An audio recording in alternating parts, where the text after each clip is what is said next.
Scroll చేయొద్దు. మీకోసం ప్రార్థించాలని ఎంతగానో ఆశపడుతున్నాను. ప్రార్థన వలన మన జీవితాలు మారుతాయి. ప్రార్థన అనేది దేవునికి నీకు ఉన్న మధ్య అనుబంధాన్ని, సత్సంబంధాన్ని పెంచుతుంది. కాబట్టి ఈ రోజంతటిలో నిన్ను కాచి కాపాడిన దేవునికి స్తుతులు చెల్లిస్తూ దేవుని సన్నిధిలో ప్రార్థిస్తావా? ఈ ప్రార్థనలో ఏకీభవించండి. అత్యున్నత సింహాసనముపై ఆసీనుడైన మా ప్రభువా, నీ ఘనమైన నామమునకు స్తోత్రములు.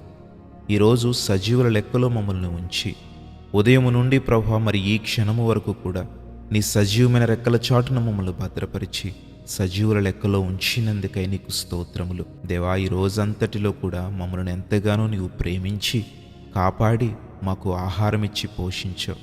దేవా, ఏమిచ్చినా కూడా నీ రుణము మేము తీర్చుకోలేం. ప్రతి ఒక్కరిని దర్శించుమని అడుగుతూ ఉన్నాం. ప్రతి ఒక్కరిని దీవించుమని అడుగుతూ ఉన్నాం.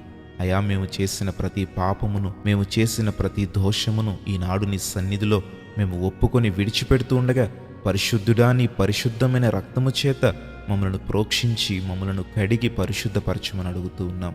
దేవా, ఎంతోమంది బిడ్డలు నీ సన్నిధిలో కన్నీరు విడుస్తున్నారు తండ్రి. వారికున్న సమస్యలను, వారికున్న ఇబ్బందులను నీ పాదముల చెంత విడిచిపెడుతున్నారు.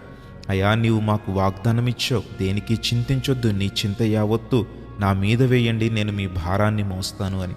ఈరోజు మా మీదున్న ప్రతి భారమును నీ పాదముల చెంత విడిచిపెడుతూ ఉండగా, అయా, మా మీదున్న భారమును తొలగించి, అయా, మా మీదున్న పాప భారమును తొలగించి, మాకున్న సమస్యలను తొలగించి, మాకున్న ఇబ్బందుల నుండి విడుదలను దయచేయమని నీ సన్నిధిలో ప్రాధేయపడుతూ ఉన్నాం. అనారోగ్యంగా ఉన్న బిడ్డలను ఇప్పుడే నీవు నీ స్వహస్తములతో ముట్టి స్వస్థపరచమని అడుగుతూ ఉన్నాం. ఆర్థిక ఇబ్బందులతో సతమతమవుతూ కృంగిపోతున్న వారిని అయా మరి నీవే లేవనెత్తుమని అడుగుతూ ఉన్నాం. మరుగై ఉన్న ధనమును నీకు ఇచ్చి నిన్ను బలపరుస్తానని వాగ్దానం ఇచ్చిన దేవుడవు.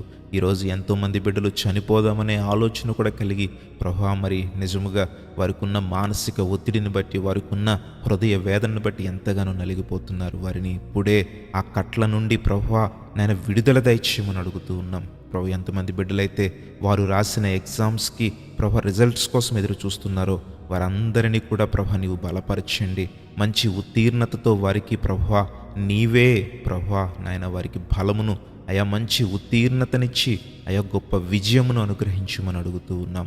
ఎగ్జామ్స్ రాసే బిడ్డలు మీరు జ్ఞాపకం చేసుకోండి, మంచి ఉత్తీర్ణత ఇవ్వండి. ప్రభువా, ఉద్యోగాలు చేయవారిని, వ్యాపారాలు చేయవారిని, నేల పంటల మీద ఆధారపడిన వారిని, తమ చేతి పనిని బట్టి ఎవరైతే వారి వృత్తిని బట్టి జీవిస్తున్నారో వారందరినీ దీవించి వారి కష్టార్జితమును దీవించమని మహోన్నతుడా నీకే స్తుతులు చెల్లించుకొనొచ్చు. మరచి విడిచిన వాటిని నీ పాదముల చెంత పెడుతూ నీ వాక్యాన్ని మా అందరిలో స్థిరపరిచి అయా మేము నీ యొక్క రక్షణానందములో ఆనందించు బిడ్డలుగా మమ్మల్ని చేయుమని యేసు నామములో అడుగుచున్నాము తండ్రి. ఆమేన్.